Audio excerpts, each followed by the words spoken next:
and better ways of ensuring progress toward a better life for all Americans.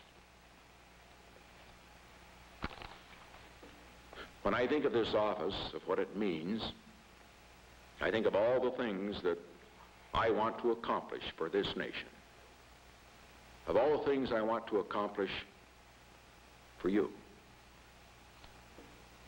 On Christmas Eve, during my terrible personal ordeal of the renewed bombing of North Vietnam, which after 12 years of war finally helped to bring America peace with honor, I sat down just before midnight. I wrote out some of my goals for my second term as president. Let me read them to you. To make it possible for our children and for our children's children to live in a world of peace. To make this country be more than ever a land of opportunity, of equal opportunity, full opportunity for every American. To provide jobs for all who can work and generous help for those who cannot work. To establish a climate of decency and civility in which each person respects the feelings and the dignity and the God-given rights of his neighbor. To make this a land in which each person can dare to dream, can live his dreams, not in fear but in hope, proud of his community, proud of his country, proud of what America has meant to himself and to the world. These are great goals. I believe we must work for them. We can achieve them. But we cannot achieve these goals unless we dedicate ourselves to another goal. We must maintain the integrity of the White House.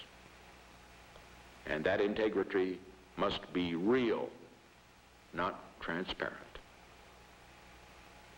There can be no whitewash at the White House.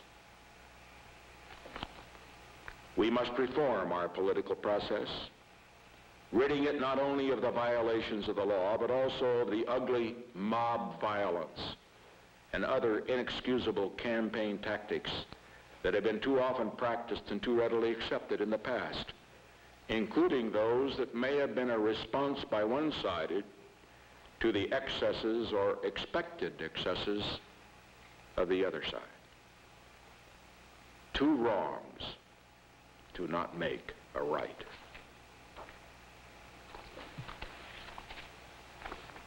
I've been in public life for more than a quarter of a century. Like any other calling, politics has good people and bad people.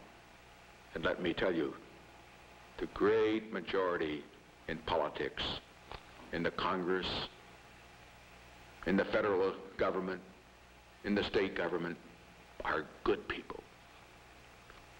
I know that it can be very easy, under the intensive pressures of a campaign, for even well-intentioned people to fall into shady tactics, to rationalize this on the grounds that what is at stake is of such importance to the nation that the end justifies the means. And both of our great parties have been guilty of such tactics in the past. In recent years, however, the campaign excesses that have occurred on all sides have provided a sobering demonstration of how far this false doctrine can take us. The lesson is clear.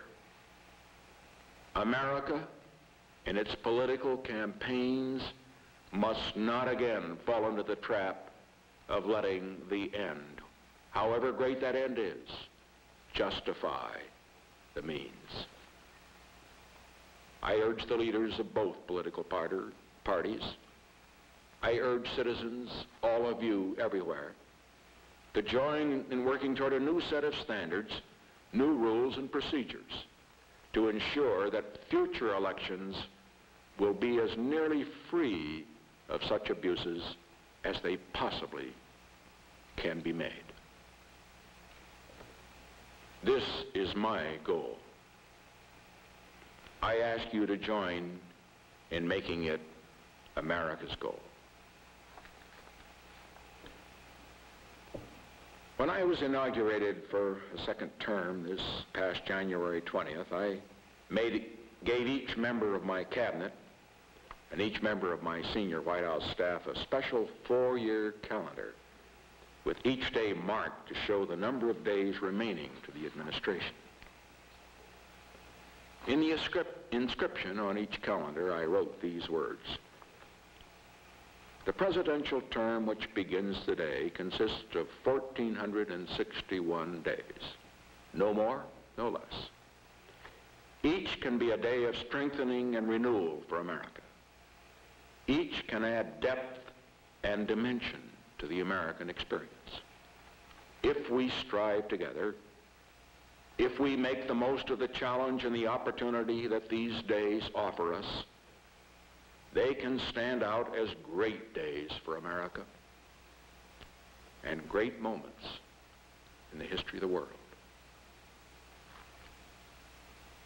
I looked at my own calendar this morning up at Camp David as I was working on this speech.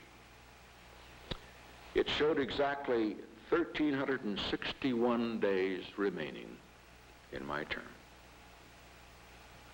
I want these to be the best days in America's history. Because I love America. I deeply believe that America is the hope of the world. And I know that in the quality and wisdom of the leadership America gives lies the only hope for millions of people all over the world, that they can live their lives in peace and freedom. We must be worthy of that hope in every sense of the word. Tonight, I ask for your prayers to help me in everything that I do throughout the days of my presidency to be worthy of their hopes and of yours.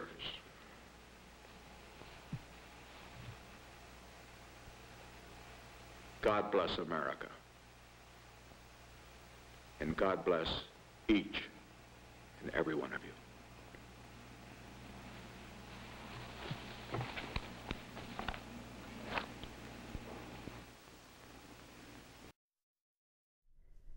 You're watching America.